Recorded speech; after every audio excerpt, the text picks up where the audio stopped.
Israel spends an inordinate amount of money in U.S. politics in order to influence policy in the United States. Now, whenever someone tends to challenge that, why is a foreign government having this kind of power over our democracy, you tend to just get called racist. I mean, when Russia does it, it's totally wrong, but when Israel does it, it's totally just fine. Now, one of the groups that is standing up to this is BDS, Boycott, Divest, and Sanction.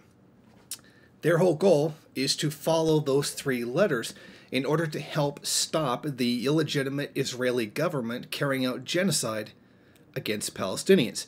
This is all perfectly legal, perfectly non-radical, liberal, peaceful, completely legal, and by the logic of capitalism, perfectly acceptable forms of protest. However, pro-Israel, that's the name of the organization, doesn't quite really like that. The pro-Israel group decided to take the American Studies Association to court for deciding that they want to boycott Israeli academics over the policies of Israel. Now, of course, the pro-Israeli group decided to sue them, claiming that this was harmful to Israelis and Jews in general. Now, the pro-Israeli group, the Louis D. Brandeis Center, filed a lawsuit against the ASA in April 2016 over its resolution to boycott the Israeli academic institutions. Now, after all this time, now into 2019, a judge has thrown the complaint out of court. Strange, because it really took a long time for that to happen. Basically, the anti-BDS plaintiffs were unable to explain how they were injured by the boycott. A civil suit, you must explain or show reason to believe that you have suffered damages as a result of an action by the other party.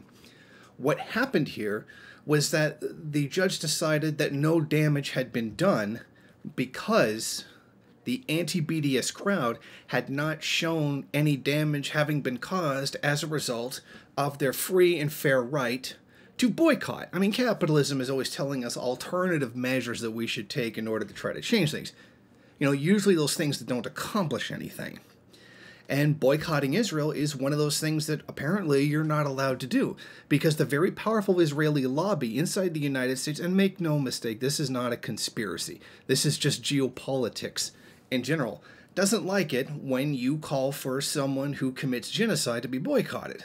I mean, they're not calling them for to be bombed or for a military intervention to protect the lives of Palestinians, which is really what's actually needed. So think about that. You're not even allowed to just say, you know what, I don't want anything to do with you. That's what you're not allowed to do. And that's another great hypocrisy of capitalism. You have the freedom to vote with your dollars. But apparently, you're not even allowed to just not listen to somebody. Of course, going back and looking at the history of Israeli intervention in U.S. politics goes back decades, something that would be far beyond the scope of this video, and something that no right-minded person could actually deny. The links between the United States and Israel as allies have been wholly to the advantage of both the U.S. and Israel. Israel gets some kind of legitimacy, while the United States gets a powerful ally inside the Middle East. But it's good. For those of us who oppose what's going on in Palestine, the killings of innocent people, this is one good step, at least some small victory in our favor that will tell the public and will tell the Israeli lobbying that no, we're not going to tolerate your nonsense, and that maybe you should get all of your money out of U.S. politics. Thank you for watching. If you like this program, then please head over to my Patreon page and set up a monthly donation. It's your donations that keep this program running. Also, if you would like, please rate, comment, subscribe, and share in various social media.